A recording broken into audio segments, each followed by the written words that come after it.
Kaka samani, naweza kulipa kwa simu? Sister, utanipaje kwa simu wakati mimi simu sina? Ni bahati mbaya tu nimesahau pochi yangu nyumbani. Mimi nachotaka hela yangu, sitaki maelezo mengine. Basi sawa, basi nipeleke kwa wakala alipo karibu labda. Nilipe kwanza nikupeleke kwa wakala. Sasa kaka ni mzima kweli wewe?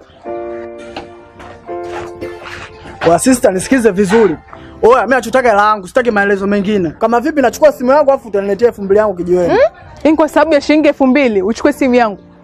Usijitie zesheni, ushanielewa? Naomba usinichanganye, hebu usinichanganye bwana. Wewe sister. Ni shilingi 2000. Sister nisikilize, Hey. Shida nini tena? Waka mkubwa, umeona wewe sister, mimi nimemtoa mbali huko nimemleta kwa dakika mwisho anafungua pochi mara anaangalia huko. Mimi simuelewi na mwambie langu hataki kunipa. Eti dada, tatizo ni nini? Andai pesa yake ya boda. Shilingi ngapi? Shilingi 2000. Bro, yani shilingi 2000 kitendo cha kumsumbua dada watu namna hii kumzalisha? Waka mkubwa, umeona hii chuma hii? Boss, jioni ataka kipanda. Afu dakika mwisho nimchekee mchumba tu. Sasa tufagilie babu tunafanya kazi. Sawa bro, hii ni kazi lakini wewe kumzalisha watu wote kuelewa kwamba mtu anamzalisha kwa shilingi 2000. Sister. 2000 tu? Mimi nataka hela yangu, mimi sitaki maelezo. Sawa. Kama shilingi 2000 ni tatu lakini hii sio taratibu sisi wa Afrika. Sawa.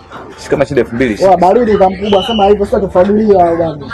Dada. Kaka asante. Kuwa na amani. Asante kaka. Vitu vingine vidogo mnamaliza jamani.